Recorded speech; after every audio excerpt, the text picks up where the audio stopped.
Father, we thank you for the city of Mulberry. We thank you for all those who work so hard to protect us and to provide services to us. We lift them up to you in prayer. Father, we pray for this commission. We pray that you would give them wisdom and guidance. And Father, we just ask you to watch over this meeting, and we pray that everything would be done in order. We thank you and praise you. In Jesus' name, amen. Amen. Pledge allegiance To the flag of the United States of America and to the republic for which it stands, one nation, under God, indivisible, with liberty and justice for all. May be seated. Roll call, Madam City Clerk. Commissioner Harrison. Here. Commissioner Barsotti. Here. Commissioner Devine. Here. Commissioner McDonald. Here. Commissioner Smith. Here.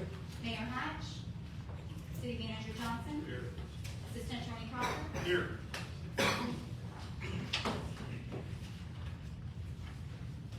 Approval of the minutes from September 5th.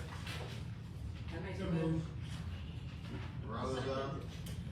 First, Code second. All in favor? Aye. Discussion? All in favor, aye. Motion passed. Bear with me, as the first parliamentary procedure, I haven't done it in a long time. Okay. Department Director reports. Finance report. Mr. Vice Mayor, the Finance Department presented their report during the 5 o'clock hour. We had nothing else to present this evening. Very good, thanks, sir. Planning and development.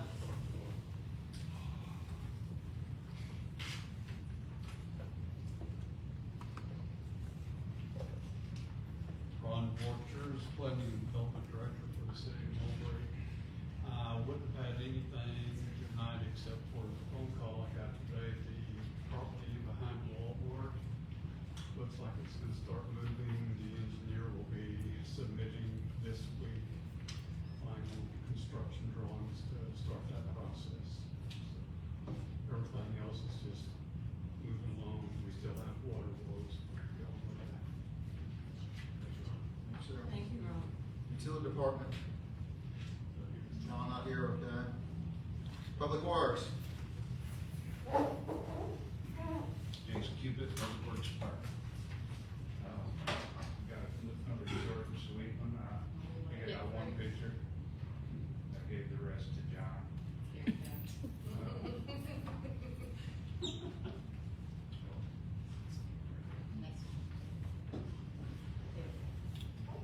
This is for August. Last month. It's a dead tree that was at Nature Park that was hollowed out. Had a hole in it big enough I could get up in there and stand. Branches kept falling down, so we took it down to just the base. And in July we had 296 work orders and 5 code enforcement.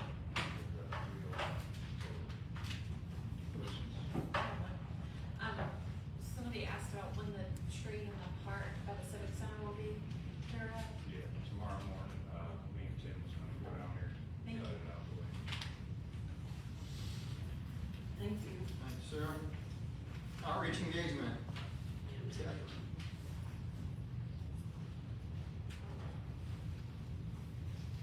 Hello, Outreach Engagement, Studio 37. We had a super busy July.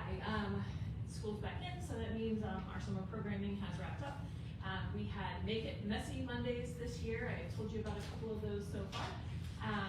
Here is a little recap of our last ones. We did a finger paint beehive where you took bubble wrap and made like a little beehive and then finger painted bees. We had a great turnout for that. We made salt paint fireworks for 4th of July, super festive. We did tape resist painting where they got super creative, this one kiddo. She wrote her name in tape and then painted it. I didn't even think you could do that. We busted out the air dry clay with bean mosaics. I had them draw what they wanted to make first. Every kid loves to play with clay, so we had a good time. Probably the messiest of our messy Mondays was marble painting. But we had marbles and paint and a little tray, and you kind of roll the marble around on the paint to make cool designs. We had a summer camp show up and join us. So we had probably 40 kids there, all with marbles, with paint rolling everywhere. So it was a fantastic time. We had a lot of fun. And then we finished it off with our last session, sort of a create your own adventure. We had 5 or 6 stations where you could do all kinds of things. You could skip the ones you didn't like, stay the whole time at the stations that you did like. But overall, it was a super successful summer kids program, and we can't wait till next year. Also in July, Taryn, a former barista in a previous lifetime, headed up a 3-weekend series diving into coffee. You learned all about where coffee came from, different ways to brew it, fun trivia about it. She brought in her espresso machine, showed you different ways to prepare a cup of coffee, you know, a pour over, a regular, drip coffee. She had all kinds of things. We're continuing with our summer series of yin yoga. That class continues to grow. We actually had yin yoga last night. We had, I think, 14 people there. And then for summer, on the craftier side, we had these watermelon door hangers, because nothing says summer like delicious watermelon. And I make suggestions, and everyone else makes decisions. So some people chose not to make watermelon, and we had what this gentleman called a circle rainbow, and lemons. So, you know, there's always going to be someone. We've had mommy and me yoga all summer. So this is made especially for kids, you know, lower than elementary age. So some infants and some mostly toddler age kids. That's been a super fun time. We had animals, she themes it every week or every session. So we had animal safari adventure where each kiddo brought in their favorite stuffy, and we had an animal parade, and we got to meet all of their animals and see their names. Then the next session was storybook yoga, where we themed it like a story, and we had hidden crystals all over the studio. They got to run around and find. We've got one more session of Mommy and Me yoga coming up this Friday at 10 o'clock. Stitch Lab at Studio 37, our instructor came back from surgery, and the response was kind of overwhelming. So we had tons and tons of people. We had to make a couple changes in order to make the classes a little bit more manageable for our volunteer instructor. And so now we have registration for that, but it's been a full class for our beginner level and our intermediate level. We've made aprons, we've made quilting squares, we've made bags, we've made tissue holders, we've done all sorts of fun things with our Stitch Lab. Sort of in the same vein, Taryn hosted a crochet cat bed class. All of the cat beds that we made are going to be donated to a local animal sanctuary. It's primarily cats, but they also hold some dogs in Plant City called the First Ladies Animal Sanctuary. Our last summer sound bath meditation was also in July. We had a fantastic turnout for that. I hope to have her back in the fall or the winter, but we had, as you can see, we had a ton of people there. And then those are just some of our special programs. We also have our weekly programs. Let's Get Moving Chair Fitness on Mondays and Thursdays, Diamond Club on Wednesdays, Learn to Lean on Tuesdays and Thursdays, Crochet on Wednesdays, Zumba on Tuesdays, Yoga on select Saturdays. And I am proud to say that during the month of July, Taryn and I, we hosted at the studio 58 programs for the month. So we worked really hard on that. And then coming up, I didn't get it on my slideshow, but I've got bingo size coming up soon. That's going to be starting on Tuesdays and Thursdays. So if you are 65 and older and you're available at 3 o'clock, join us for bingo size. We're partnering with the Senior Connection Center for that. There'll be prizes, play bingo, learn about ways to take care of your health. And then another class we're launching, we're calling it Extra Credit Crafts. It's going to be on early release days. That high school board releases early. So we'll have crafts at the studio for them. And then we have yoga coming up this Saturday. So if you've never tried yoga before and you'd like to do it in a warm, welcoming environment, join us for yoga Saturday at 9. Questions? So before we move on to community reports, we've got a full house today. If you'd like to speak, make sure you put your name on the sign-up sheet in the back by the deputies. Community reports. Chamber of Commerce.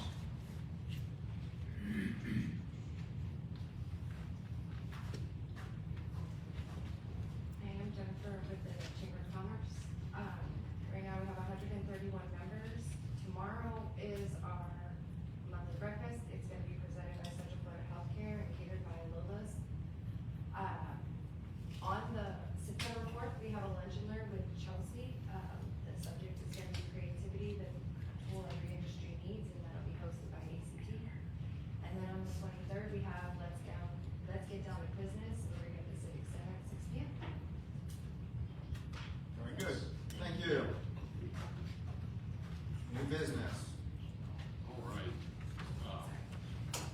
Mr. Vice Mayor, if I may recognize, please. Yes, sir. Thank you. There are 3 items of formal business on the dais tonight. The first one is ordinance number ORD-2025-08, an ordinance relating to municipal rights-of-way, vacating and closing a portion of that certain unopened and unimproved alley lying in Block 4, Knowles Addition to Mulberry, Florida, as depicted on the plat thereof, recorded in Plat Book 33, page 27, Public Records of Polk County, Florida. Instructing the city manager to record this ordinance in the public records of Polk County, Florida, providing for conflict, severability, and the administrative correction of scrivener's errors, providing for an effective date. General location, south of 6th Street Northeast, also known as and referred to on said plat as Austin Street, east of 1st Avenue Northeast, also known as and referred to on said plat as University Avenue, and west of 2nd Avenue Northeast, also known as and referred to on said plat as Nelson Avenue. Mr. Vice Mayor, this item is on for a second reading and public hearing tonight. I'll call for a motion to put this on the agenda, discuss it.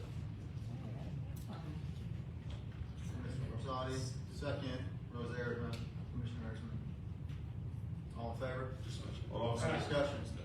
do we, if we have something to say about that, do we say? Excuse me, sir. Okay, no, I didn't. Okay, discussion amongst the commission. Hearing none, public hearing. Zach.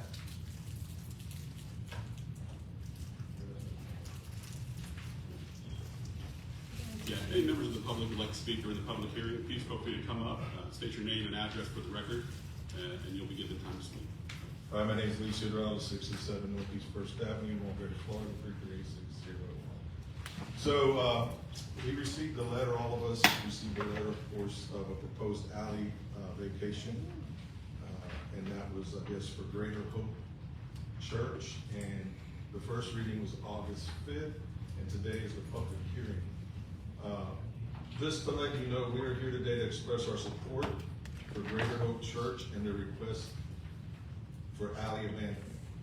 Given that this concerns the same alley located just across Northeast 6th Street, we would also like to formally express our intention to begin the same due process that has been extended to Greater Hope Church and to submit our own request for alley abandonment. Just as the mayor said, in the, I guess it was August 5th, was that the first reading, I believe? He said, I have one question, why not close the whole thing? And so we, as all the neighbors, if you look, the block is block 3 of Knowles. We are requesting just close it off. We do have some pictures, but we do have some other people that can address it.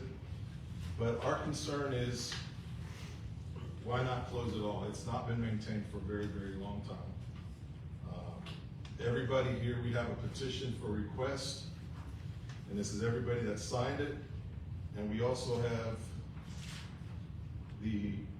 which you have now is the alley closures showing where. So if you're looking at the map, it's gonna be just north of where Greater Hope's alley, it's the same alley just crossing over 6th Street Northeast. It's just north of that. And like I said, that is, and the description of it is the part of block 3 of Knowles Addition to Mulberry is recorded in the Plat Book 33, page 27 of the Public Records of Polk County, Florida. More particularly described as follows: that part of a certain 10 feet wide alley lying east of lots 11 and 14, 10 and south half of 7, 6 and north half of 7, 2 and 3, and that part of a certain 10 feet wide alley lying west of lots 1, 4, 5 and 8, 9 and 12 and 13. So a lot of the people that have signed this petition could not be here tonight. They all wanted to come, but obviously they all have jobs and they have other commitments, so they couldn't make it. But we do have some that are here, and I guess if they wish to talk at this time, I have nothing further to say unless you have any questions for me. So before we go forward, speakers have 5 minutes. Correct. Yeah, and I would encourage you to limit your comments to the ordinance at hand. If there's an application, Vice Mayor, that's going to be submitted in the future, that's a separate topic. And those items, just to note, when applications are filed with the planning department, They're circulated between the planning department, Polk County Fire, utilities, everybody to see if there's an interest in the alley or preserving that alleyway. So that's why that application is so important. But this is a public hearing about the ordinance dealing with the Greater Hope Church. Correct. And we're asking for a petition because if this, if, correct me if I'm wrong, this right here is a public hearing for that particular closure, right? That's correct. If anybody's opposed to that closure, then something else goes forward another direction, right? Am I correct? So if they were opposed to the closure, because I can't speak for everybody, but if somebody was opposed to closures. I would just encourage you to limit the comments to this, Okay. this section. Okay, I'm sorry, I didn't know, Drew, I'm just trying to. No, there's an application process Okay. for that. But All right, I want to make sure, you mentioned that other people may want to speak. I just wanted to make sure this commission stays on task. Yeah, and hopefully I stay within my 5 and then they're good. You're fine. You're fine. You're fine. Thank you. Why don't we talk after the meeting? That'd be good. Yes, sir. All right. Yes, sir. Great. You sign it. Greg White. Good evening. My name is Greg White. I live at 601 First Street, First Avenue. I've been there for close to 30 years. And ever since I've been there, I had to maintain the whole alley. The city didn't, didn't cut the alley or clean up the alley. I've done it. Right now I'm not doing it because my neighbor here is doing it. So, and I tried to get it closed, one occasion, and I was denied. Then another occasion, Alicia was looking to get it closed, he was denied. So we're not against the Greater Hope Church. We just want you to be fair about it. We would agree with you, we would like for them to get it closed, because hopefully that will get our house closed. And that's basically what I have to say tonight.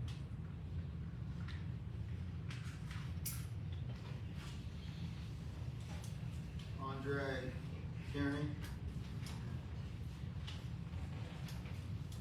Yes, I live next door to Greg and Alicia, and I'm Name and address. My name is Andrew Carney, live at 605 Northeast First Avenue, right behind the alley there. And, I'm just here to support them, and I would like to get it closed too. I paid a tree guy like $400 a few months ago to clear out the alley behind my house, because it was so overgrown.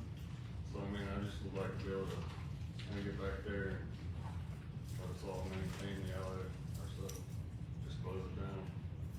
That's about it.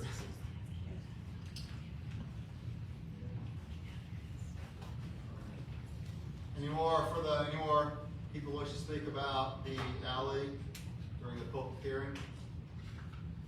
Seeing none, public hearing closed. Okay. Time for a vote. Roll call? How'd you like to do it? Roll call or just However you like. roll call? So, tell me, do we have to make a motion and vote on it? The motion's already been made, so I understand, and seconded. Bring the item on the floor. Okay. Correct. And so now the motion was, I understand, Mr. Chairman, to approve the ordinance vacating this section of the alleyway and recording that document in the public records. Yeah. Vote yay. Okay, let's do a roll call. You want me to do it? Please, I'm fine. Commissioner Smith, Yes. Commissioner Erdman, Yes. Commissioner McDonald, Yes. Commissioner Barsadi. Okay. So, as the chair, do I have a vote You do even vote. though? You do vote. Okay. Yes, there are 5 votes tonight. That's Yes. right. Yes. Okay. All right. Mr. Vice Mayor, that motion passes 5 votes to 0. The next item of formal business on the dais tonight is resolution number RES-2025-09, a resolution of the City Commission of the City of Mulberry, Florida, relating to municipal approval of plats and replats of land, making factual findings, adopting city policy regarding the administrative receipt, review, and processing of applications for final plat or replat approval, providing for conflicts, severability of the administrative correction of scrivener's errors, and an effective date. Mr. Vice Mayor, if I may be recognized, please, to explain the item. Yes, sir. Very briefly, Commissioners, this item concerns your policy dealing with administrative plat approval. If you might remember, we had a discussion at the last meeting that the Florida legislature has elected to proceed with administrative plat approval in Florida as opposed to a public hearing process. And so this policy takes the core elements of administrative plat approval, says that you intend to create what's called zoning in progress, or you're basically making changes to your land code, right? But in the interim, you want to follow this policy, and we'll follow up with an ordinance confirming this later. But this just makes sure we're in touch, or excuse me, in compliance with Florida law as it exists today. And when was this law drafted and passed, effective July 1st? Yes, 2025? yes, this law was passed by the Florida legislature, and it wasn't signed into law until late June of 2025. I think we received 8 days worth of notice before this law became effective. And so cities all around the state are struggling with how do you comply with a law that requires you to change your land development code retroactively. So the county has passed a resolution, Winter Haven has passed a resolution, Lakeland has passed a resolution, and so we're in good company with making a change of this sort where we adopt a policy. And this gives also something for Mr. Borchers to point to and say this is our policy while we make changes to our land code. I'm just gonna say this. Those who know me know what I'm probably going to say. July 1st, 2025, effective by the state legislators who we elect to represent us in Tallahassee. That's just another attack on home rule. Do they know what's good for Mulberry? No, they don't. Do we know what's good for Mulberry? Yes, we do. So just, that's a pet peeve of mine. Home rule is disappearing every day. Okay. I need a motion. How long will it take for this to come back? That's a great question. I'm talking about it, I'll be talking about that later in my attorney's report, but I expect that we'll have a final policy for you within, you'll probably be voting on it in September, at least for first reading. This is not too difficult of a change to your land code, but it does require a lot of editing and writing documents. So. And it's gonna have to go before your planning board first. So, yeah, so there's a little bit of a timing issue as well too. Need a motion on the floor? I so moved. Second. Second. Any discussion? Hearing none. Public hearing. Okay. Does anyone want to speak to this resolution? Seeing none, I'll close the public hearing. For vote, okay. Roll call. Commissioner Smith? Excuse me, I was reading something. I missed the whole. No problem. I apologize. May I explain the resolution? Yes, sir. Mr. Vice Mayor? I'm sorry. It's okay. It's okay, Coach. This resolution deals with an interim, like an interim policy while we make changes to our land code. Because plats now can only be approved by Ron. They're no longer approved by you guys. So that's the plat stuff where they lay out maps for where houses go. Normally that comes before us for approval, but now it's gonna have to be approved by Ron. And that's a state law that's effective right now.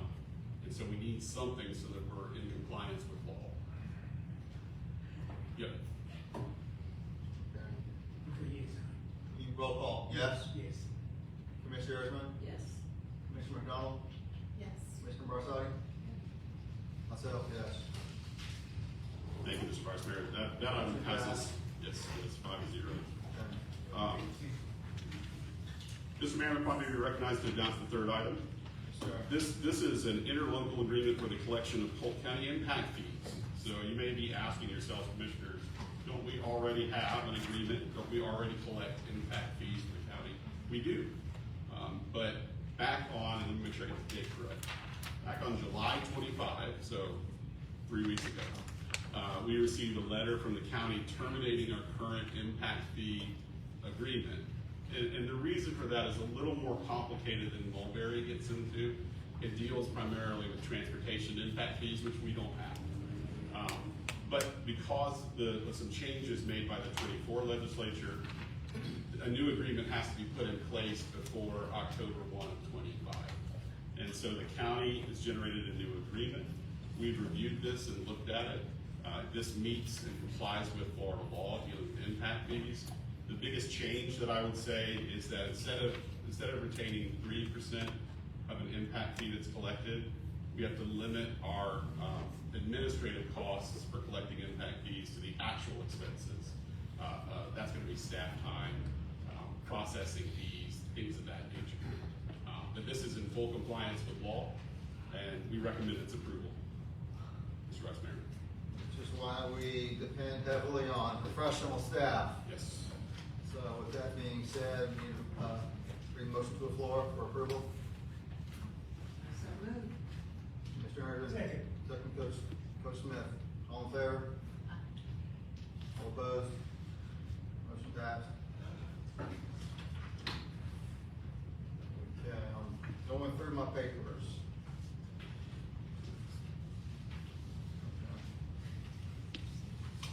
You can do roll call. No, I didn't. Change it up a little bit. No, that was fast. Caught you off guard. Okay.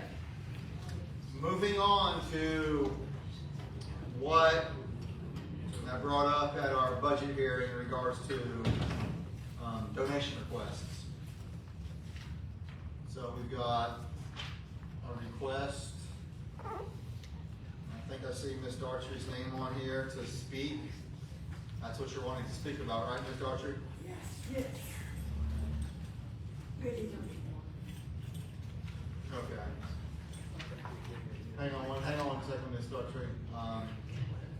Yeah, she's talking, so, you're number two, so, putting on the pinkies first, so if you could just. No, you're good, I just was going by this, knowing that you signed in to speak. Well, I didn't know. No, I didn't know either, we're good. It was fine. I didn't know that problem. Hi, my name is Sheriff Rush. I am a Mulberry resident, 3798 Erie Lane. I'm here representing Putting on the Pink.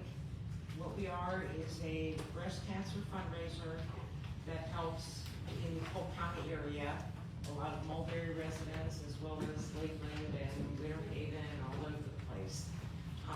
We kind of call this a special year for us. This is our 10, 10, 10, and 100. And what that means is our 10th annual event, 10th day, 10th month, and this is the year we will surpass $100,000 that we have donated to the Hollis Cancer Center breast cancer patients. And as I say at our fundraiser every year, I ask anybody in the room, can you tell me that you have not been affected by breast cancer, be it personally, a friend, a family member, a coworker, anything. And that's why we're here before you. We do pop-up fundraisers. One of the ones we do every year is the AMVETS and the American Legion. When they brought in the Vietnam Wall, we were there, and it's kind of fun. So does anyone have any questions about what we're about? We kind of passed on a little sheet, kind of telling you how we all started. Putting on the Pink's been around a lot longer than 10 years. This was from my heart thing that started years ago when I had friends and family that were diagnosed with breast cancer, and I couldn't handle the fact that friends and family, when the big C word came out, that people turned their back instead of going towards them to help them. And that's what we were all about. It wasn't about money, it wasn't about anything, but as we started to grow, people wanted to donate money. And then we had to find a place to put the money. And a couple of years ago, we became 501c3. And we're hoping this year that we raise more money than we did last year and surpass our $100,000 goal. And thank you for your time. If anybody has any questions, please ask. Any questions, commissioners? How much of a donation are you looking for? Every little bit helps, I'll be honest with you. Whatever can be done. We're very fortunate. We have some big sponsors. International Diamond Center is a sponsor of ours, as well as we have a person at the Winter Haven Moose Lodge, which is where our fundraiser is, only because we have 175 people. We do a sit-down primary dinner, finding a place that will house that many people and not charge us. And they donate their facility to us so that we can raise as much money as possible. It's all about helping our breast cancer patients. And if you go on our website, you'll see pictures. One of our big things is our survivors. We celebrate them in a big way. And every one of them gets a sash. We take a picture, and every year the number of survivors grows. And that warms my heart. So, okay. This might be the first time I've heard of you, but I have a friend who runs something similar to Wakefield.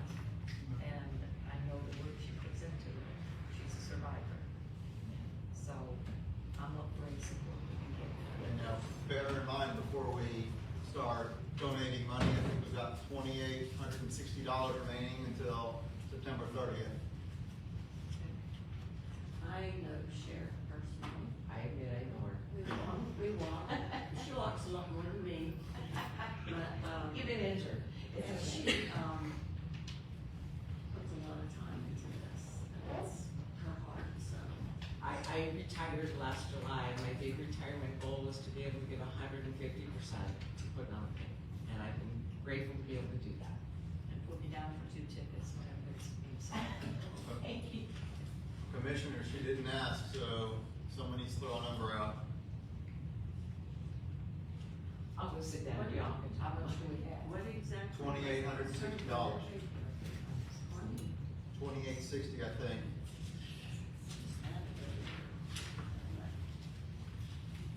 Yeah, we can. Okay. I can go sit down.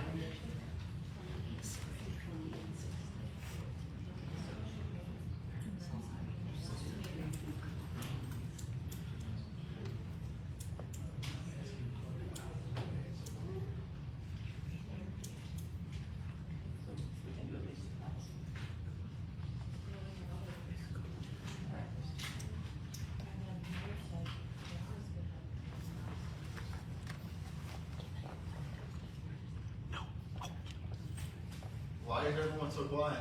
I think everyone's I'll thinking, say my Vice piece. Mayor, yeah. Oh, is that what we're waiting for, a number? A number.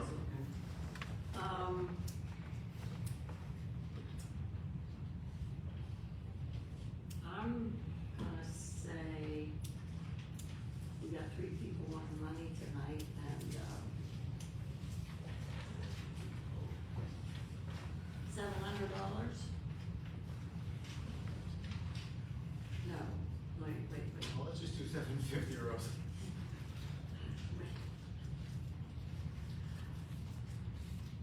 I was just trying to divide it by 3, but I think my brain's not working again. Well, we've got one request for $1,000. Well, that doesn't mean they get it. This is true.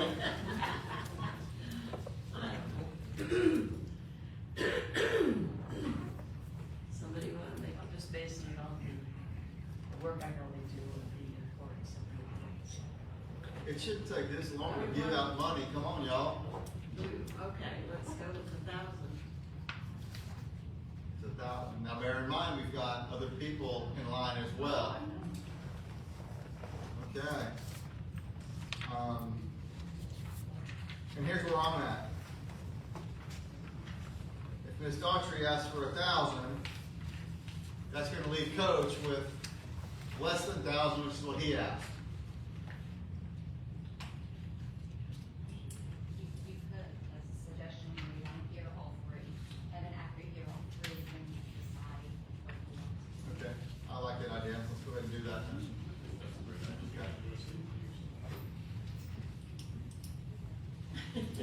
Okay, so we'll table that until we hear the other 2 requests.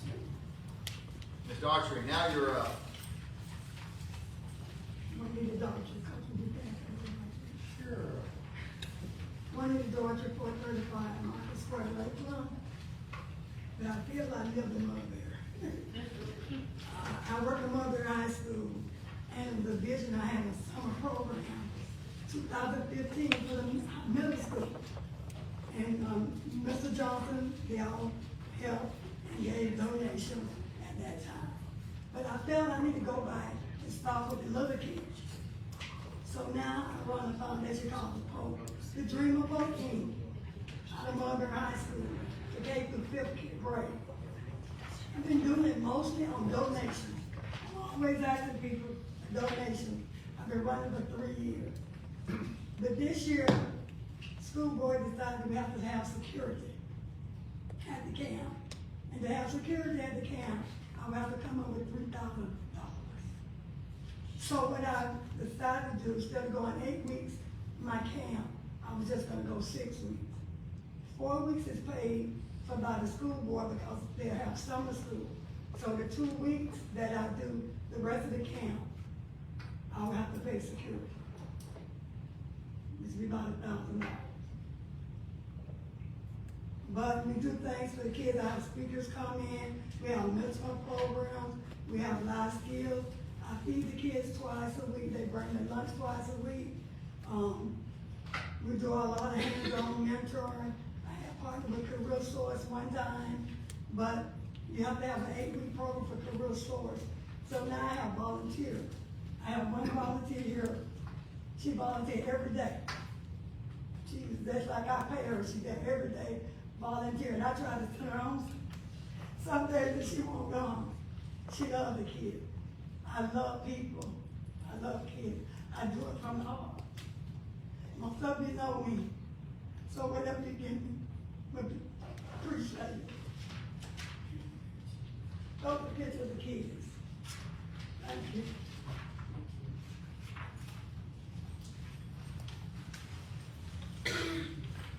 Coach, Yes. you're up for your annual Oh, okay. Booster Club. Well, the reason I asked for the, is that we raise money for the football team, and we supply them with different things, uniforms, food, you name it. And we ration it out as we go. And the city has been doing this for 6-7 years. Maybe more. But that's basically what we do. Okay. So now we'll go back to putting on the pink, correct? Did I name it right?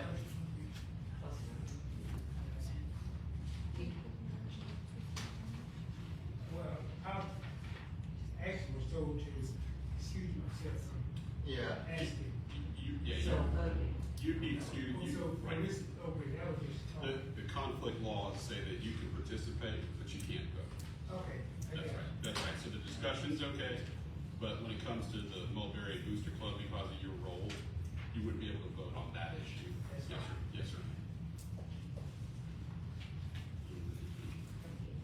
Okay, so let's go back to putting on the pink. I have a motion that we give them $950 each, all three of them. You just made it pretty easy, almost. I mean, they're all good causes, and that's what we have left, so. What about, when Coach, or Mayor said to Coach Borders about Kiwanis Club and your funding for the community center? Say that again? At the last meeting, when Coach Borders was talking about Kiwanis Club asking for money, he didn't have the report in, and Mayor said it was taken care of. Is that, I never received anything. you didn't? I mean, that's standard operating procedure, you know, you provide the He form told me online. he didn't, so I don't know why, maybe I don't know what he did with it. It's gotta be done online. Yeah. Well, it has. He told me he did, but, okay. Right, and funding renews October 1, right? I mean, Fair. I'll Commissioner agree with Rosa. Arizman. I'll go with, Rosa's recommendation. that leaves $10 to give to a nonprofit that might come between now and September 30th.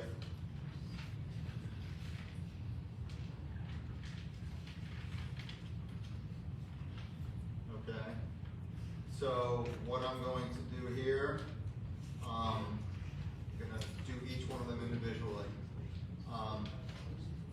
$9.50 for putting on the pink. Need a motion yet for that? Oh, so we need separate motions. That's what I'm doing. Let's do them individually. That's what I'm doing. That's what I'm doing. I make a motion that we give $950 to Plus Life Inc. Okay,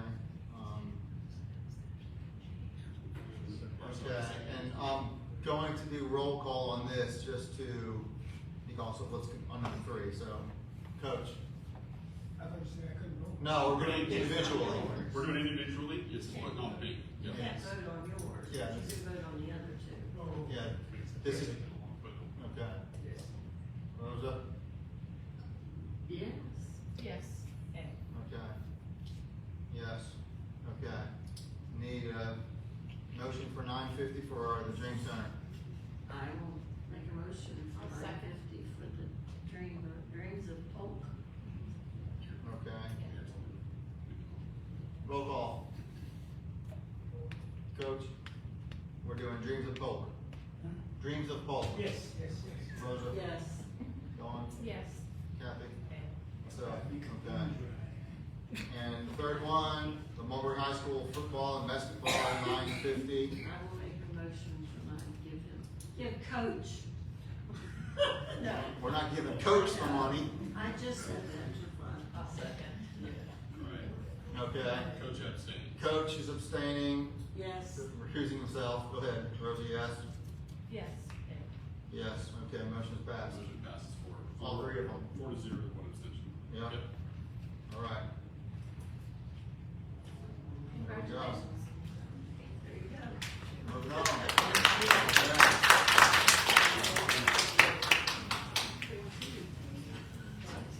On down the agenda. Communications for citizens, Ms. Daughtry, is it safe to assume that's why you signed up? Sir? Is it safe to assume this is why you signed up? Yes. Okay. Ms. Taylor?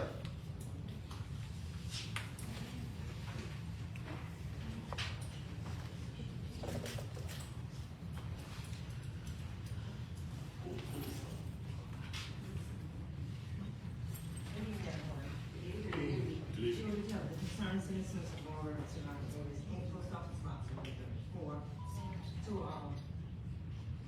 the vice president, vice mayor, and to all of the commissioners, city manager, city clerk, city attorney. I'm not giving a full report tonight, I'm just coming to give words of thank you and information. First of all, I'd like to thank the city, thank all of the citizens, the committee, just everybody that put on that surprise for me, August the 9th. So, I thank everybody, but y'all don't just tell them like being in the spotlight. But I do appreciate it, very emotional to know that, what I do is meaningful to everybody and helpful. So that's what I'm all about, helping. And thank you. The next is information. You know that school is in session, the schools are running, great so far. And of course, the sewing program is going to be again this year. We're so happy and excited. We had a very good kickoff meeting on last night. All the volunteers, the helpers, the students, and things were there. And of course, we have another meeting this Thursday. Still getting ready for sewing, which will be the after-school tutoring program that we had last year that started out. And so we just feel so grateful for the city for allowing us to use the building. And we'll be starting September the 8th. I've been sent to the paper to you. September the 8th will be our kickoff time for that. However, we are meeting, making sure that the parents are already, the children are already having parents, students meeting, August the 28th, and then, September the 4th, as well as registration. So we're getting ready, and we're hoping that things will be great for the children. And of course, to all those donations that, was received tonight, let's give a round of applause, because they're all worthy of donations. So well together, the doctor and we all hands, we work together.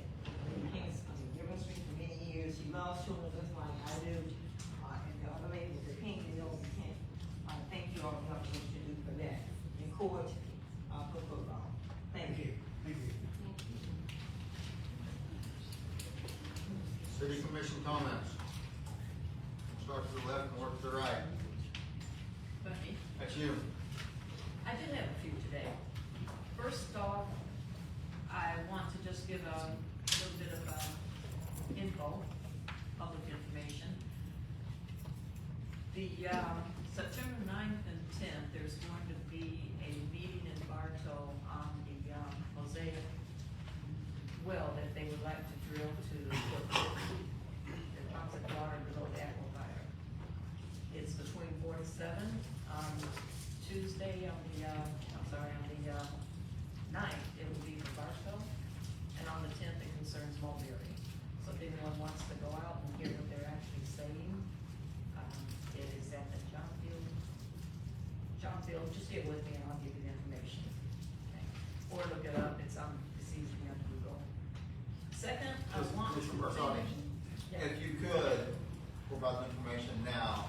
Yeah. But you know, people aren't gonna listen to that. Yeah, my phone keeps going in and out, so. 1702 Highway 17 South in Bartow. It is at the Youth Fair Building. Yeah. Okay, again, on the 9th, it's going to be concerning Mulberry. On the 10th, it'll be concerning, on the 9th, it'll be concerning Bartow. On the 10th, it'll be concerning Mulberry. I just found out I've got a conflict on the 10th, so. I hope somebody gets out there. That's the Stewart Center, yep. Wait, the other thing I'm going to do here, right? Yeah. We got ours on the 10th. For the rest of the, I'll figure something out. It's a very short meeting. It is, it's a, Okay. depending upon how many public comments you get, correct. Okay, so possibly. The other thing, I just wanted to make mention, the FLO conference was quite good. Thank the city for sending us, there's a lot of information there. It was a very good learning experience, but I also find that my best experiences is when I get to talk to people, to the vendors, to the other commissioners that were there, to the mayors. Some of the programs, again, they were interesting, but they had, really, not exactly how I would call it, but, the Marketing Your City program had a lot of good ideas. But there are ideas that Chelsea and her team are doing right now, there are ideas that the city, our city is doing, and that was kind of nice to see. When I talked to the Florida City Clerk's desk, they were named by name, Jen. When I talked to the Cultural Affairs representative, they were very happy about what's going on in our little part of the world here. They knew Mulberry, they knew the growth and visibility, and cultural arts is taking place now. So congratulations to you all on that. And this brings up something I mentioned before to a couple of people, but never out in public, and I want to make it known. Twice now, I've had conversations with other commissioners, city council people, local mayors. They spend a lot of that time telling me how they didn't know what their city manager did, what their city clerks did. They thought the city clerk was just responsible for filing. I think I mentioned that. So I asked them if they ever went in and spent time with them to see exactly what they did. Some of them did, and they claim to still not know. Well, we know what our city clerks do. We know what our city manager does. I think everybody on the dais up here appreciates them.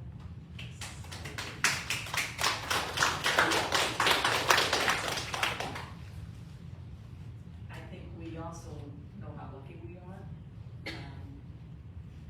And going to these meetings and talking to people, my appreciation just continues to grow. So part of the thing that would happen is everybody would ask, where's Mulberry? The ones who didn't. Where's Mulberry? Well, we started off by giving directions. Well, where are you from? You know Tampa, you come down 60, or if you know Plant City, you come down 60. When you reach this crossroads, if you go straight, you go to Bartow. If you make a turn, you go to Lakeland.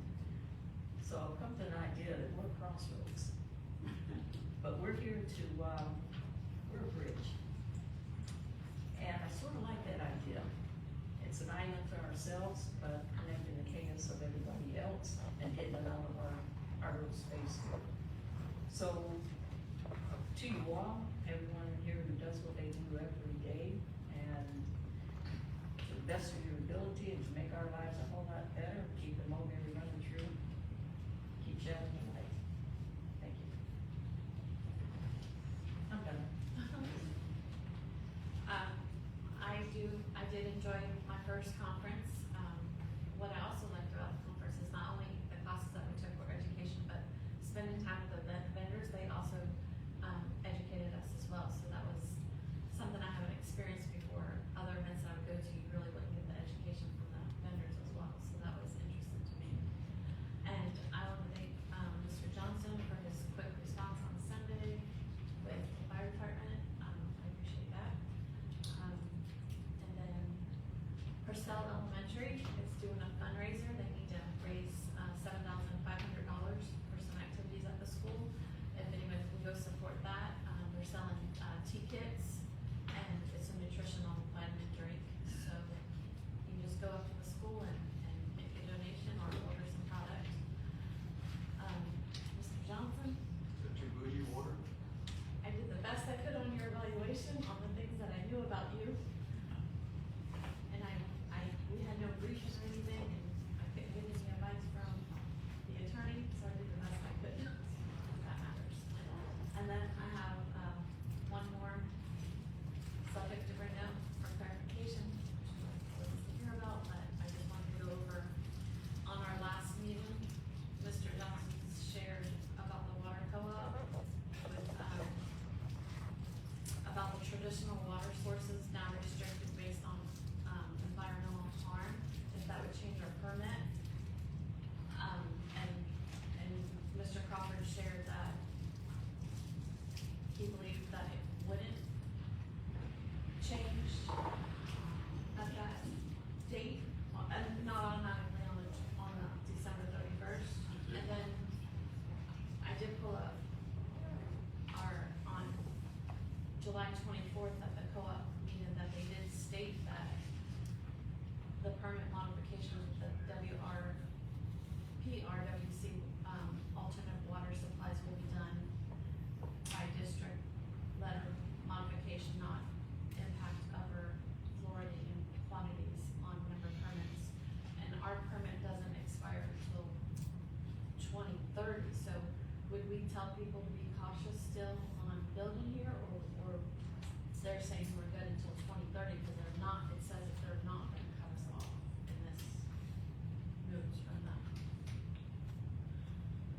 Well, we're just hopefully optimistic that they will not. We're proceeding, being optimistic that they will not, but But wouldn't this cover us until 2030? Because it goes with what you stated. I mean, and here's the documents. Just a question. In my opinion, that phrase is contract language. Read that again? Well, it went with what Drew stated, like it's a document supporting what he said. No, Which one? the one with the pretty blue and white, the first thing you read. That's. Picture. Oh, I see what you're saying. This one?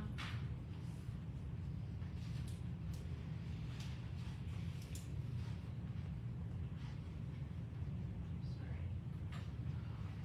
Okay, what about it? Okay, so read what you're saying? Traditional water sources are now restricted based on environmental harm concerns, which sounds like, but then. In No, my, it- my opinion, based on environmental harm concerns. Yes. That is a very gray area which they can say, yeah, you are harming the environment, Yes, and they are gonna. and they will cut that. But we're good until 2030, our water permit, which says it in here, but the attorney, that's what the attorney shared with us, but here's a document. So I just need to know what we're saying.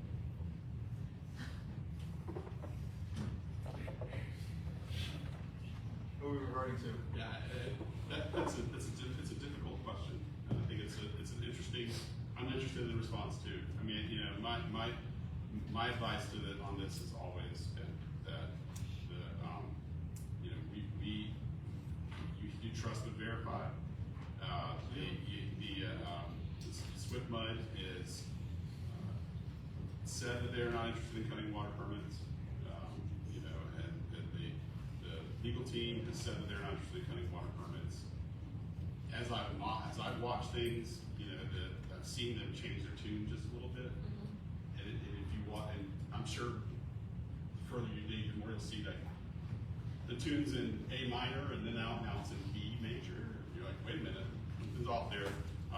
But hopefully, the hope is that Mulberry will not have its water permit cut. Until 2030, they said. Correct, because I don't believe we're applying for any kind of modification or change in our permit. Right.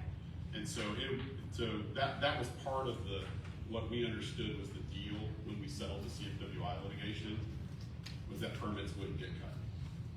Now the reason why it's a difficult question, and I think one of the reasons why to answer it is going to be a policy concern. So that's not a legal concern. It's what do you actually do, right? What makes it difficult is the Water Management District has the authority to cut that permit. And so they could say one thing and do another. Even with our votes. Oh, sure. Because if they Doesn't mean well, anything. and I'll tell you why. No, I'll tell you why. Okay. And I think, it's a wonderful. No, it makes sense.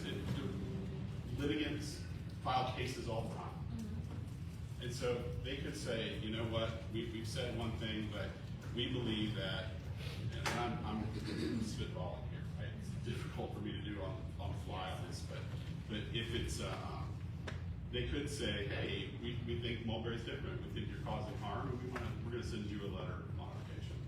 And so it would be up to us then to show in court, oh, here's what you said this, and you said that, and we relied on this statement. And we have all those defenses we can make.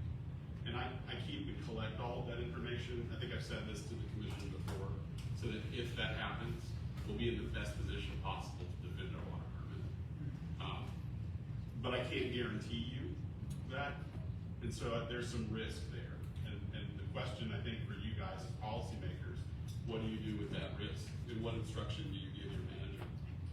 And so that's got to be a collective decision. Can I just say? Does that make sense?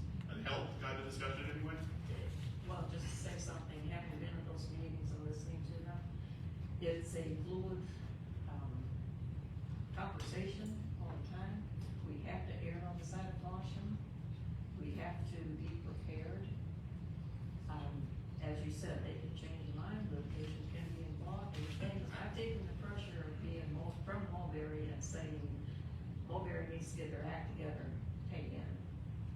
Well, our act is we need to protect what we have and protect our people. That's right. And I'm going to stay with that as long as I'm on this board. I just wanted, that was, my question was just about the expiration. I'm not for it or against it, I just wanna know if we're telling people we're building, we're cutting down on the December 31st, or we have, but you're saying now. No, we've never have to told make anybody cautious. that they can't build, they can continue to build. We've never denied anybody the right to build their house. So, That's right. And they like to say that we've told them they can't build, we've never told them. and based on positions that have been kind of taken with respect to this, in order to protect Mulberry in its position, there is language that I can suggest to builders that would say, hey, we'll give you a utility service agreement. You're more than happy to have one. Just know that if the water permit gets cut before you build your development, then we may not be able to give you water. You may have to obtain it from another site.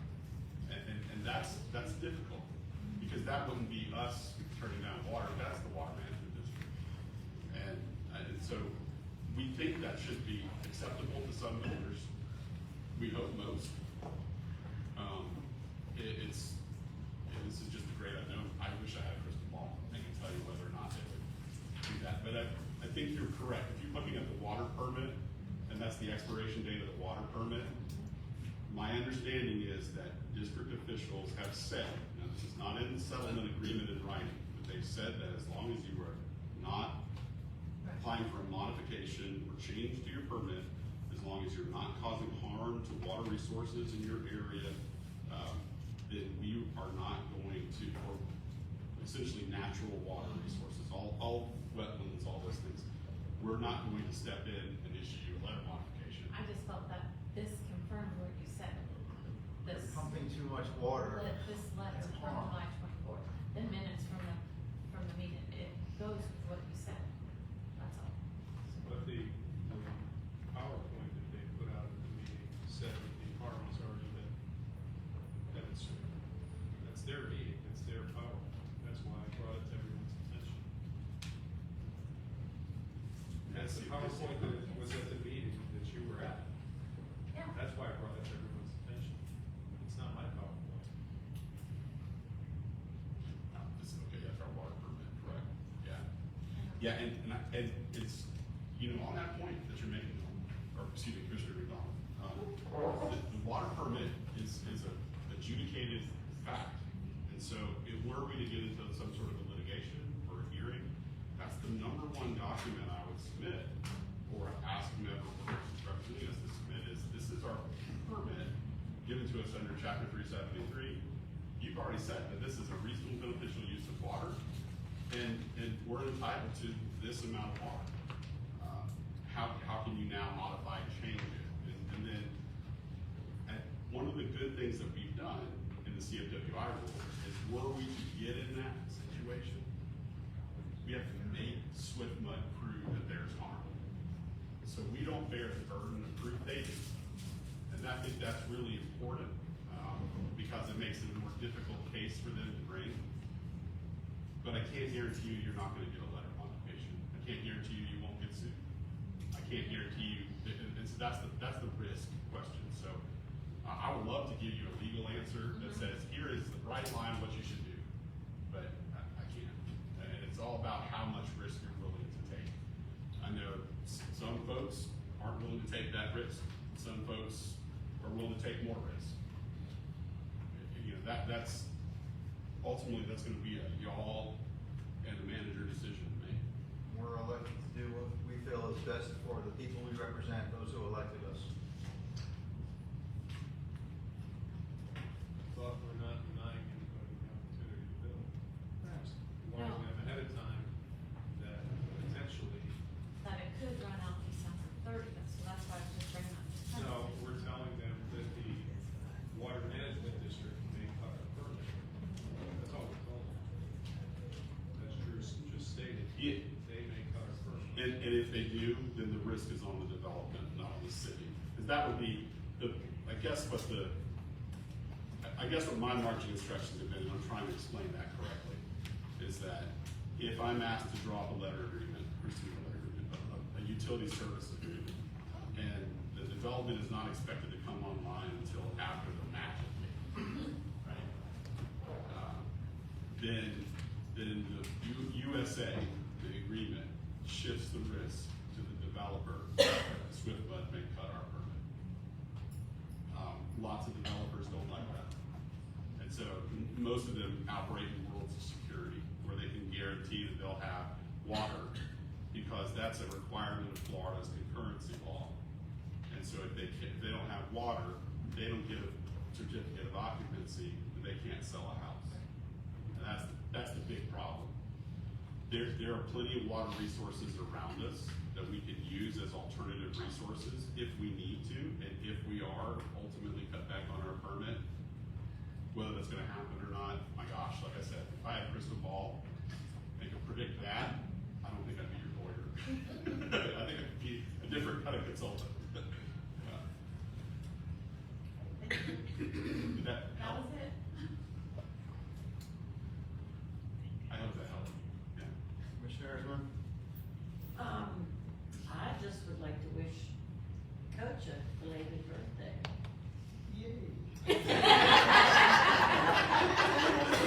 That's all I got to say.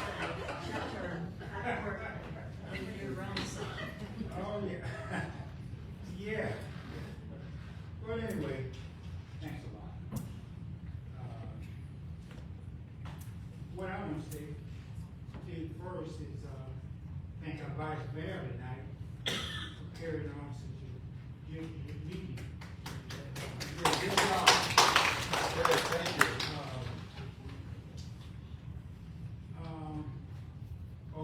thank the city for sending us to Orlando. It's a very good meeting, but I don't know, it seems like it's the same old thing every year. So you gotta pick what you wanna go to, pick what you wanna hear. And one of the things that I enjoyed talking to this lady about, and as I look around this room, quite a few of us are getting up in age. and we still like to be behind the steering wheel. And there was a program, and I went on off the limb and really committed to the city to take a part in this. So, but I'll hear from her a little bit later. Said, you start getting up into 80 and 85 and 80. Don't laugh, Jeff. You do get a little careless behind the wheel and whatnot. So this training is supposed to teach you different things to watch out for and whatnot. Maybe some of you already know this, but I was really surprised to hear this. So I did go off the limb.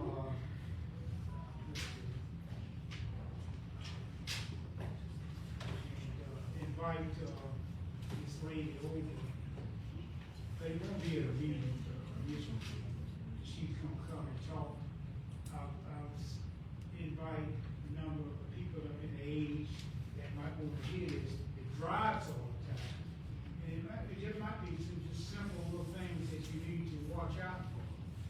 Because every time I read the Mulberry Press, somebody just had an accident in 60 or somewhere in there. But anyway, that's one of the things I want to do. And I do want to thank the city again for allowing us to go to Orlando. Very good conference. We miss you, Neil, but what kind of students you had to do that? But anyway, Don't get me started. But anyway, that's what I had. All right. So, leaves it to me. So I will say this, I've said this in the past, I'll continue to say it. As elected officials, we may be friends before the meeting, we may disagree at the meeting, but we are friends after the meeting. I say that to say this. We've spoken about the water cooperative until it's beat in the ground, which that's fine. That's our right as an elected body.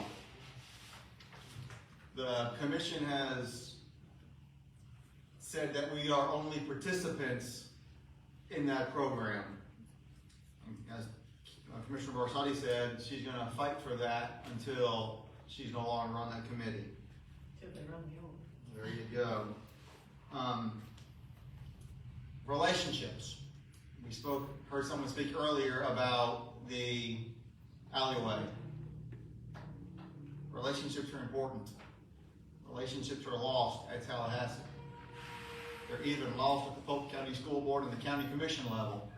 Just saying.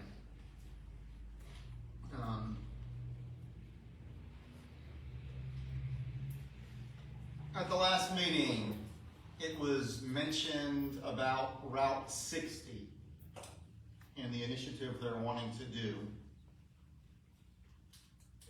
So with my leverage with the Ridge League of Cities, I'm going to actually pitch this to the Ridge League of Cities board members about possibly creating a film, like a film was created for the Route 60, which was great. But this film that I'm looking to possibly get buy-in from the Ridge League of Cities is a film on CRAs and how they're important to the cities, I'm sorry. Without the CRAs, we will not have what we have. being active with the Polk County School Board in the union. The electeds in Tallahassee have tried to kill unions over the last 15 years. And we held them at bay up until just recently, I think 2 or 3 years ago. They're going to keep bringing the language back every year until the CRA is killed and dissolved. I don't want to see that in Mulberry. It's done great things. So I'm going to pitch the Ridge about creating what the CRA has done in the 4 counties that are part of the Ridge League of Cities. And maybe just flood Facebook with that. So the people who we elected, Jennifer Kincaid, Johnson, Jennifer Kennedy, Colleen Barton, will possibly see, look, this is great for our communities. We don't need to fight this. It's good to see Bill here, back in living color.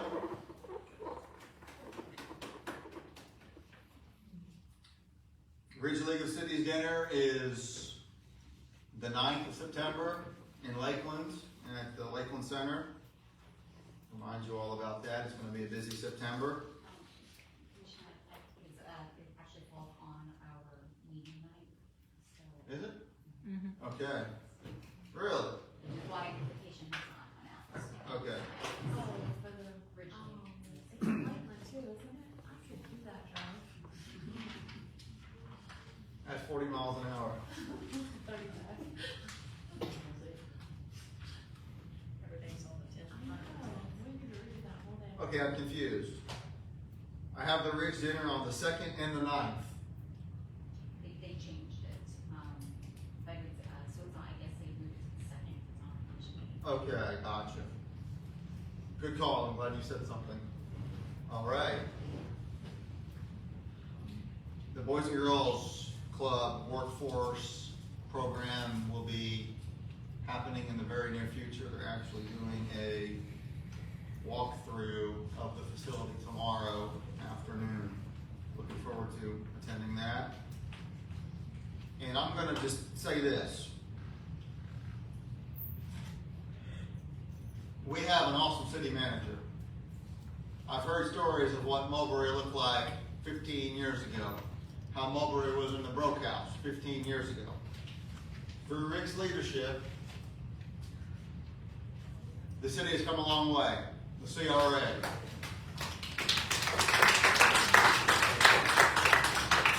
Gem Theater, Eco 303. But behind every good leader, there are good staff that, I'm hearing feedback. Oh, on the phone. That make the city happen. So I'd like to thank the city staff as well who make Mulberry happen.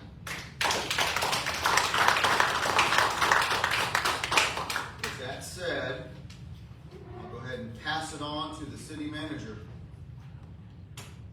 Thank you. Thank you for the kind words. First of all, before I forget, I wanted to, Sergeant Wright has a new deputy back there, at least new to us.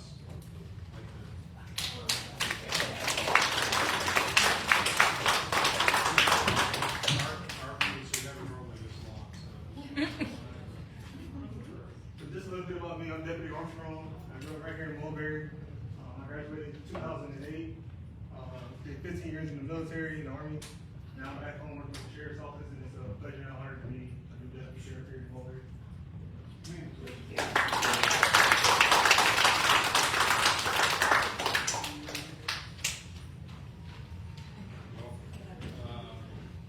Alright, so a couple of quick updates. Municipal complex, somehow we managed to get our Swift mud permit. Woo! That's great news.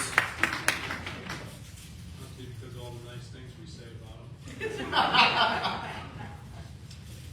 we know, there's never a horse so dead that we can't continue to beat it in this town, so.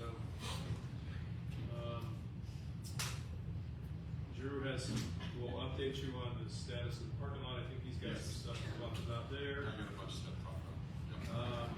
So I'm gonna go quick.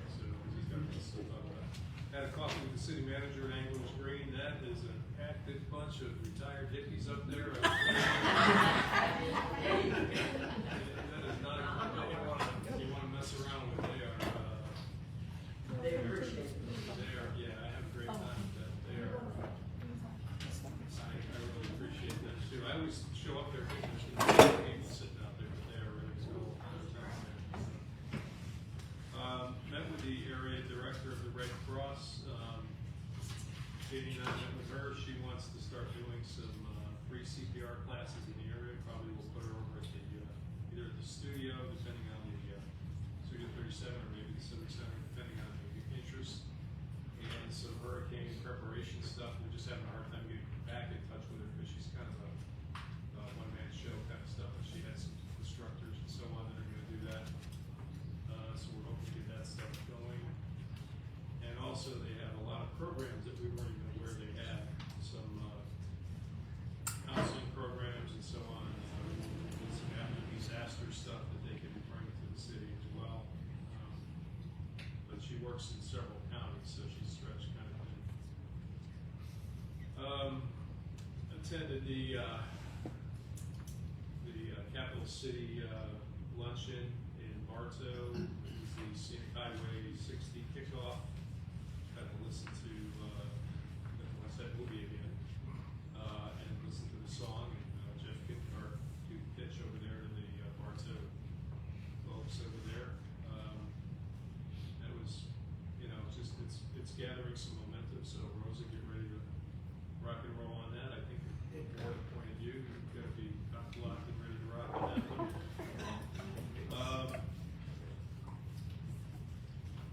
Also met with the incoming principal for the new McKeel Academy that's going to be going at Kingsford Elementary School. They're excited to get in there. They're hoping to open up next school year, depending on how much work they have to do and how much damage. I think K through 6, I think, is their goal, 414 students. We also met with Drew and Ron and everybody about developing, and Bonnie about developing utility service agreements with the structure of all that for some of the incoming developments coming in. Yes. Met with as you know, because now we've been through our budget meetings, we've been having ongoing meetings with our finance department and Mike Rosenson about the CRA budgets, the general fund budgets, and the enterprise fund budgets, and got that stuff kind of tightened up pretty good. We're in really good shape. I think you guys will be very impressed with our budgets going into this coming year. When we present those, we did go over the general fund budget and the CRA budget earlier prior to this meeting. We didn't get a chance to finish the CRA, the enterprise fund budget this year, but I think you'll be impressed with the expanding reserve funds as well. Tomorrow afternoon, I meet with the new Mosaic Government Affairs representative. It may have something to do with that thing you're talking about, Kathy, because there seems to be kind of a mad dash to suddenly meet with me. A reporter was here to talk to me last week about that deep well thing I know nothing about, so they haven't reached out to me yet. So, but the reporter was here. And we had a really good thing Saturday night at the Gem Theater. Chelsea and crew put that together for us. We had C. Thomas Howell here from The Outsiders, who screened The Outsiders for us, which was a great thing. And he did a Q&A and meet and greet with the fans. It was a dinner and movie. It was really another great event. And came in with his wife and dog, which was really cool. I got to hang out with them. Dog Whalen. So all in all, everything's going strong. Smooth sailing. Nothing else right now. I know the attorney's got a bunch of stuff, so I'll happily turn it over to him so we can get out. Perfect. I already crossed his name off the agenda. I'm ahead of myself. Okay. I can send a written report. It's not a problem. I brought another presentation with me and I kindly asked the city clerk to pull that up. So there's just so much going on, the legal end of things that you guys really need to see kind of with everything that's happening. So let's go ahead and get started. The first items I have, just updates for you where we stand with the 2025 legislative bills. So earlier tonight, you took the first step with the Senate Bill 784 compliance by adopting a policy. We are working right now on that ordinance that amends the land development code. I'm hopeful that I can have a draft of that to Ron to review by the end of the month. If that happens, then we may be on target to hear that in September. It may be October before we hear it. But the good news is you have that interim policy in place, and the policy and the ordinance are gonna look exactly like it for all intents and purposes. So, next slide, please. Thank you. So for House Bill 551, this was another one. That meeting that Rick said, where we all got together and talked about development issues, Bonnie was present. She and I spoke about this. There isn't any action that's required on the city's part at this time. This is gonna be enforced by PCFR and the city building permit staff, that's Bonnie, is aware of the simplified permitting requirements, and we're already up to speed with that. So we're good to go. Let's do the next slide. With 10A, this is dealing with the applications and what kind of information you have to have. This probably can be done with a policy document. It may not need to have an ordinance. So we're taking a look at your LDRs for a necessity review right now to see if one needs to be done. If it does, we'll probably generate that at the same time as we do the plat ordinance. I'm hopeful though that we don't have any, we won't need one. So let's go to the next slide. So the Senate Bill 180 emergencies, the group legal challenge that's coming on constitutional single subject grounds. The action steps, if you want to participate, I would need the commission to tell me to draft a resolution that authorizes participation in the lawsuit. So Vice Mayor, I put it to you. If you're interested in that, let me know and give me the instruction, and I will move forward. So, but that needs to be a group decision. Give us some background on this again. Yeah, this is the law that there's a special section in this law that restricted all 67 counties in Florida and all 410 municipalities in Florida. 100 That's right. miles. Yeah, the 100-mile range. That's a going forward thing. As far as what, if you made any changes to your land development codes within the last year, give or take, those would be rolled back and declared null. So there is a group challenge that's going. We know that there's a small number of cities that have said yes at this point. We know that there is one in in Polk County, that has said that they will participate in the lawsuit. There are others that are considering that. We'll know more about that in September, but they do intend to file that lawsuit relatively quickly. So we need a board motion, The first step is to tell me you want to draft a participation resolution, and if you do, just by consensus, I'll bring it back for you to consider formally. We wouldn't be a participant in that until you adopt that resolution. Does that make sense from a procedural standpoint to everybody? Yeah, so all I need to know is if this is something that you guys want me to do. Personally, I believe we should. 100 miles is the width of the state from one location to the other. It is, it's a long. And I'm one person though, so we need to direct staff on this guy. I think we should. Okay, yeah. Sorry? Yeah. Okay, like I said, this is what I mentioned at the last meeting. The fees will be $10,000 to participate. If it goes to the appellate court, it's $5,000 per appellate level. There's 2 appellate levels in Florida, so it could be potentially a $20,000 fee. But I will go ahead and draft that resolution, and I'll bring that back before you, so that way y'all can more formally talk about it and decide whether or not you want to participate in that lawsuit. So thank you for that consensus, Mr. Vice Mayor. Okay. So let's go to the next slide, the next topic. So the Babcock Park, the magic news. This happened yesterday, which was great. There's a gentleman named Michael Schenck that we were put in touch with. He's with a company called Glass Ratner. They are a bankruptcy management group. Michael essentially has decisional control over whether or not Cons will sell properties. And so Cons is willing to enter into a real estate deal with us for both Babcock Park and something they call the Teresa Matson lot. And I'll tell you about that in just a second. It lies adjacent to our new City Hall project. So let's go to the next slide. That's about Badcock Park. So the Badcock Park, as you know, is the parking lot downtown. The taxable value for that is about $78,568. There is an offer. They made an offer to sell it to us for $60,000, and that's right at what the Save Our Homes value is for the property. Considering it was owned by a corporation, it's subject to that 10% Save Our Homes cap. So there's about $10,000 in Save Our Homes equity on that parcel, but the price is about $60,000 is what they've offered. And we have a survey on that property? I don't know the answer to that. Do we have a survey document done? Yeah, we had done a couple of years ago. Okay. Okay, I know we got a survey for the Depot 303. I'm not sure that we have a survey for title insurance purposes, but I'll bet we do have a survey. I can talk with you more about title issues, afterwards, if you're interested to go through those, the intricacies. Do we need board approval to? Well, let me finish what I was going to say. Let me tell you what the whole deal looks like. So, Madam Clerk, if you could please. Thanks, Jim. So the next slide here, this is the vacant lot. Now, it's very tiny, but you can kind of see that square. The reason why it's tiny, it's actually kind of a big lot. The reason why it's tiny is because the remainder of all that property to the north, to the west, and to the south is owned by the city. That's the new City Hall project. So they're offering to sell us that for $2,420, which is roughly it's $280 under the just market value for this year. They're offering to sell that based on 24 value. We don't put it on.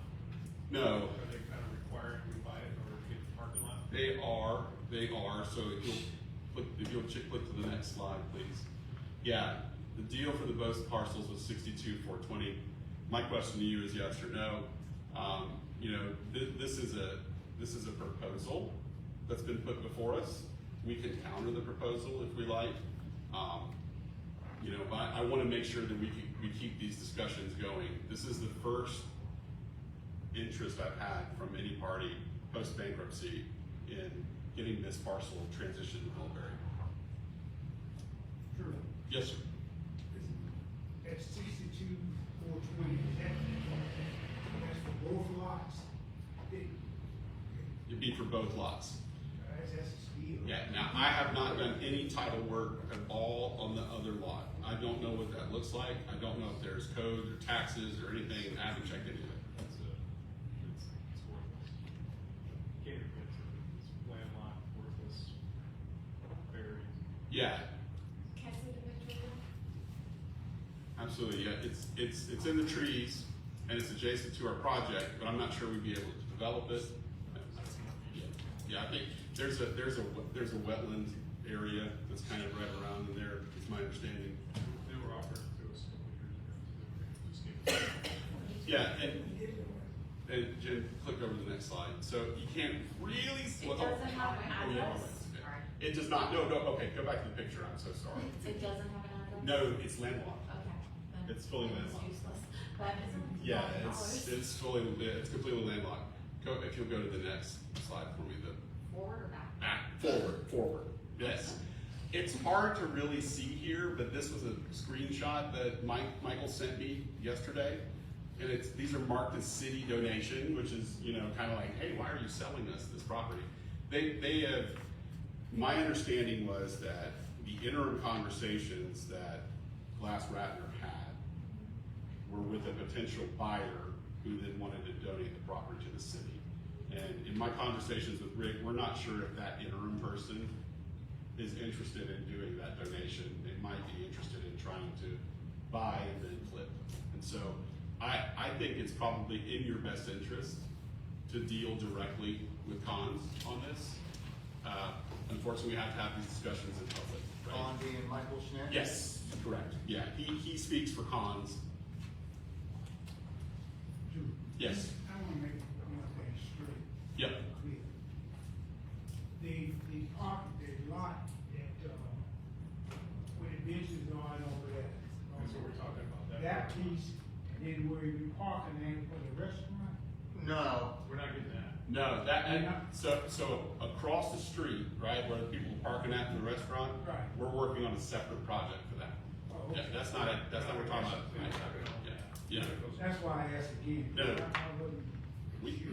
We think we have something worked out for that, but we just have to move forward with it. I mean, with the Depot 303 almost fully functioning, I've heard people make comments about how that parking lot, that park looks just unkempt, unattractive. Well, I had an active code enforcement case, it was just all cleaned up and mowed and everything. It's gonna get unkempt again.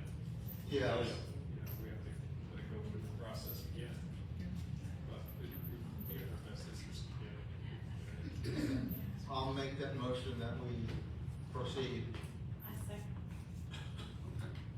It's better to get it for free, but right now, it's just grab it. Obviously, we can't. Yeah, and, go Can ahead. we put in that motion that, the city manager is the one to negotiate? Was, Yeah, I can put them two together and talk, sure.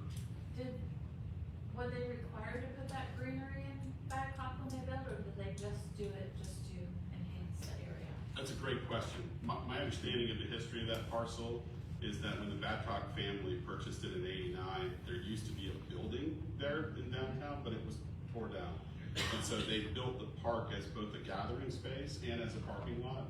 And the company held annual gatherings there in that space. So it wasn't a requirement from the building department to put greenery in?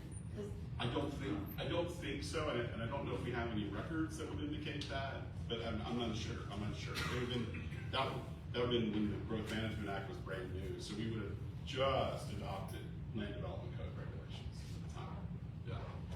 Yeah, it was, that'd be 4 years after the Growth Management Act. I mean, do we really need to negotiate or just give them what they're asking, even though we're? That's a great question. You know, negotiation could yield you some benefit. What I will tell you is that if we use the appraised values that they have, that they do not need to do any further due diligence internally to see if that makes sense for their. Cons is in the process of liquidation, right? And so what Mr. Shink and his company are trying to do is maximize the value of the estate. He and I had a conversation about this yesterday. Purchases for value based on the property appraiser's office always generate value for the estate. I mean, it makes money and the creditors are happy and the court can't say anything. And so, you know, at that price, it's a deal. Below that price, I'm not sure if they have room or not. And they'd have to justify that. I've got a question. Yeah. It's a little off the wall. Somebody else bought it, what would it be? Great question. Yeah, I'm not sure that it's zoned for anything. I don't know that we could build, but there's a history in the city years ago of a guy that went around just grabbing things and putting fences around it just to be a nuisance and then trying to hold people up. And I just worry that might happen here, and they try to hold you up and try to get like $200,000 from you, not letting people park there. Yeah. That's what I'm worried about. Big fun. Put it under contract, let's seal the deal. Leave it as a nuisance and make you sue them, yeah. Did we need a formal motion? I got another question. Say if, they sold that building, that, the apartment, the 303 where they park now. Yep. If they sold that building, Yep. wouldn't that land, that parking lot go with that? Well, the big parking lot with the one that everybody parks at now, Yeah. that would go with it, but they've been told that they can't fence that in. Yeah, there's some municipal utility reasons why that can't be fenced in. And we're working on a deal where the city may, or the CRA, one of the two, may lease the property for $1, so that we can insure it and make sure that everyone's safe and things like that, so. Yeah, but that big lot, one line north of this Badcock Park property, that one would go with the administration building, yeah, you're right. Yep. So will will get survey and title work on the property? Well, Of course we will. when it was a donation, you know, we were willing to underwrite title insurance on the property for $100, just so that we could move it forward without some of these issues. If we are gonna buy it for $60,000, we can get $60,000 worth of title insurance. There will be some exceptions, and I can talk through those with you. Anything on the two buildings over there? Nothing I've heard of. I think those are Blue Owl properties. Yeah. The one across the railroad track, and then the one north, the other Blue Owl. That's the same entity that bought the Highway 60 distribution center. I think there already is a motion. There is a motion and a second. Okay, we've discussed it, so let's vote. All in favor? Of what? Purchasing both parcels for $62,420 from the liquidation company. I would say yes. Yeah, we I think are. there's a Well, it's a motion, we're voting, and yes, Yeah. all in favor? Yes. All opposed? Hearing none, motion passed. Your question, okay. What we'll do from this point forward, thank you, Commission. I will take that back to Mr. Shank and let him know tomorrow. He and I will proceed to write up contract documents. We already have the contract documents that we were going to use for the donation. So more than likely, we'll take the lead and use those draft contracts in order to get the ball rolling, so to speak. So there is a law firm that's involved with this, a local Florida law firm. And so we already have those contact names on our email chain. So we should be moving pretty quick. So hopefully I have news for you within the next 2 weeks. So, all right, so that's good. Next slide, please. There's more stuff. Yeah, right. Just following up on the water concerns, you know, I mentioned to you we had been in touch with 3 different lawyers. With the gentleman from Stearns Weaver Miller staff, it's instructed us to prepare a utility services agreement. This is for Victoria by the Lakes, and we'll take that to Mr. Kramer. We're hopeful that that will resolve that issue. I've had good conversations with Clayton Birkenmeyer, with Bill Ward Henderson.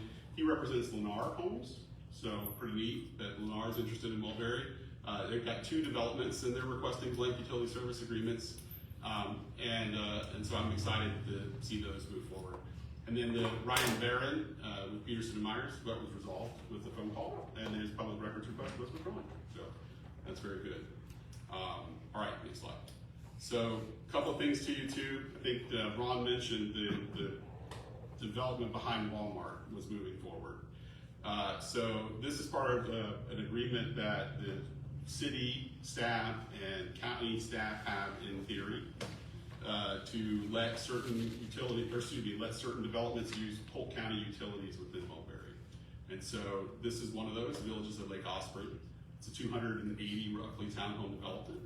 We had a county staff meeting about this with Polk County Utilities, with the landowners, with the developer's attorney, with me. We were there on August 6th at the county building. PCU right now is looking at their service hydrology. That's the pressure, whether or not they can get the water in the right amount and at the right pressure to the site.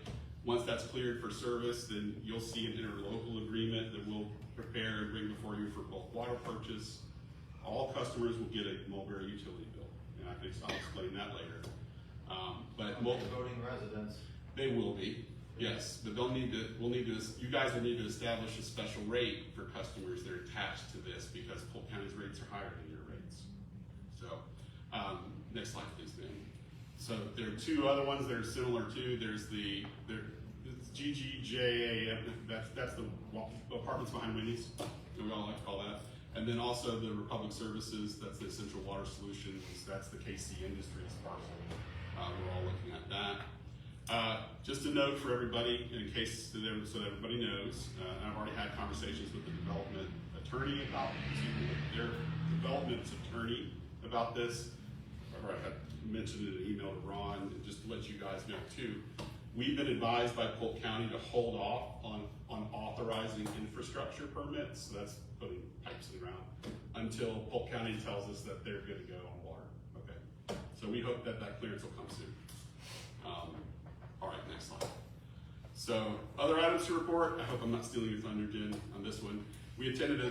Yep, I knew it was happening. We attended a meeting with Supervisor Bell, and she requested that cities consider moving their elections to the November of odd numbered years. Now, that's would begin in 2027. Here's the rub, right? Do you want to do the honors, Jen? Do you want me to continue to say?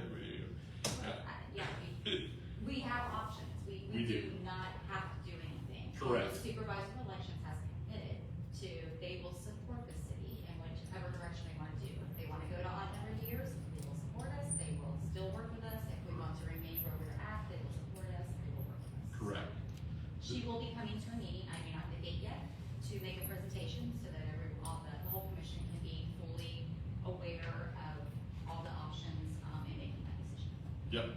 So just keep in mind, if we do want to do November of odd number of years, your terms are 3 years. So you could have an election in 27 and an election in 29, and then poof, you have one in 28 or 30, right? So that doesn't work. So you'd have to reconsider your term length.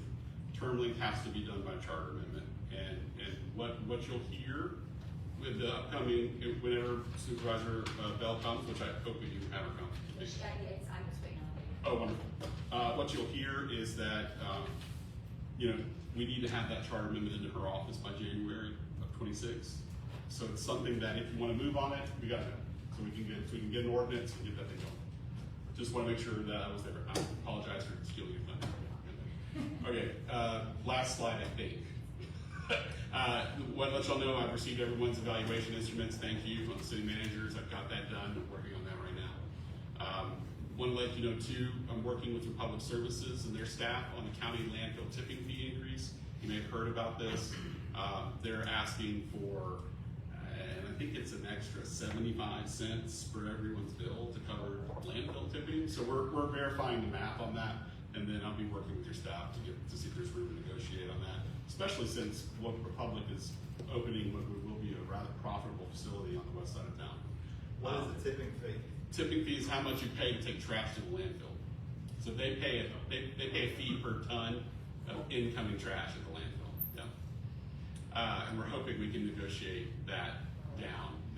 It's just, it would be difficult because there's an automatic 6% increase every year. So that's just an issue we're hoping we can resolve for the citizens. The Depot 303 loan modification, we're working with bond counsel right now. We've had email exchanges amongst the group.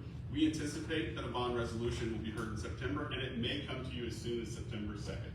So we're working as fast as we can to make that happen. Also, something that took a significant amount of time last month, this month, we've been working with the planning staff on generating a legal reply to the numerous letters that have been submitted to us by Truck Co. Highway 60 LLC. We've advised them that Mulberry's open for business. We just need to have a site development plan and need to know what they want to do in order to move forward. So we're hopeful that we'll get something back from them. And I think, Jen, that's it. Sure. It's just a lot going on. Normally my report is done. But no, there's just a lot. There's a lot happening right now. So yeah, I don't think I have any more slides. I think. No, sir. Okay. Oh, you have a. Thank you. That's the end of my report. I think it's your report. It's the chair left. There's still a quorum, so we can continue. 8:20 tomorrow, there is a chamber breakfast. A reminder to the commission, to the ones who did RSVP, the FOP Lodge 46 Gold Star Ceremony, that is going to be on August 24th. If that is something that you RSVP going to, I think we had to review. What was that again? The Fraternal Order of Police, the Lodge 46. Oh, that's on Sunday. Yes, on Sunday. 8:26, as Planning Director Wagman mentioned, is going to be another general budget workshop at 5:01. That will be on the 26th. And please keep in mind that September 10th, it's a Wednesday. That's when we'll have our tentative budget hearing. It will be short. It will be a fast meeting. But that is on an off day. So please remember that. And just an update, recorded meetings, you're continuing to do all this on Facebook Live right now, and then they will be loaded onto